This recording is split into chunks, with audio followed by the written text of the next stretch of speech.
राजीव गांधी भारत के सबसे बड़ा युवा प्रधानमंत्री थे। उन्होंने भारत को एक नई ऊर्जा और शक्ति प्रदान की है। राजीव गांधी बहुत ही उदार स्वभाव के व्यक्ति थे जो भारत के 7वें प्रधानमंत्री हुए थे। इनके जैसे युवा नेताओं की वजह से आज पूरा देश कंप्यूटर के युग में आगे आया है और भारत को एक वैज्ञानिक दिशा मिली है। राजीव गांधी का जन्म 20 अगस्त 1944 में ईस्वी में हुआ। उनके पिता का नाम फिरोज गांधी और माता का नाम श्रीमती इंदिरा गांधी था। राजीव गांधी भारत के प्रसिद्ध स्वतंत्रता सेनानी और स्वतंत्र भारत के प्रथम प्रधानमंत्री जवाहरलाल नेहरू के नाती थे। उन्होंने राजनीतिक विरासत भी मिली थी, जबकि राजनीतिक में उनकी कोई रुचि नहीं थी, लेकिन पारिवारिक वातावरण से बच ना सके। राजीव गांधी की प्रारंभिक शिक्षा दिल्ली की एक स्कूल शिव निकेतन में हुई थी।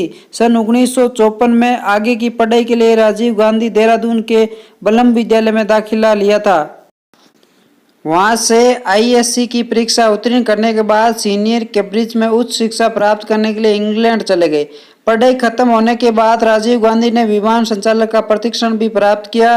राजीव गांधी बहुत ही उदार प्रवृत्ति वाले व्यक्ति थे। श्रीमती इंदिरा गांधी की मृत्यु के बाद प्रधानमंत्री पद की जिम्मेदारी इनकी कंधे पर आ गई थी, जिसकी वजह से राजनीतिक में आना पड़ा था। जबकि राजनीतिक में आने से पहले राजीव गांधी इंडियन एयरलाइंस में एक पायलट थे। राजीव गांधी बहुत ही सरल स्वभाव के धैर्यवान व्यक्ति थे। एक सहनशीलता युवा के प्रतिबिंब भी माने जाते हैं। इनका व्यक्तित्व सज्जनता, मित्रता और प्रगतिशीलता का प्रतीक भी माना जाता है। राजीव गांधी ईमानदारी और कर्तव्यनिष्ठा की मिसाल माने जाते हैं, जिनकी वजह से वे जनप्रिय नेता के रूप में विख्यात थे।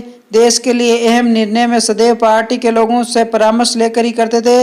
राजीव गांधी भारत के एक नवीन अनुभव की छवि भी रखते थे। उन्होंने युवाओं को आगे बढ़ाने के लिए कई बदलाव लाए थे। राजीव गांधी ने शिक्षा को बढ़ावा दिया था तथा 18 वर्ष के युवाओं को मतदान अधिकार एवं पंचायत राज में भी शामिल किया जाता था, जिससे यही चुनाव किया जा सकते हैं युवाओं को अपने प्रतिनिधि चुनने का मौका मिले।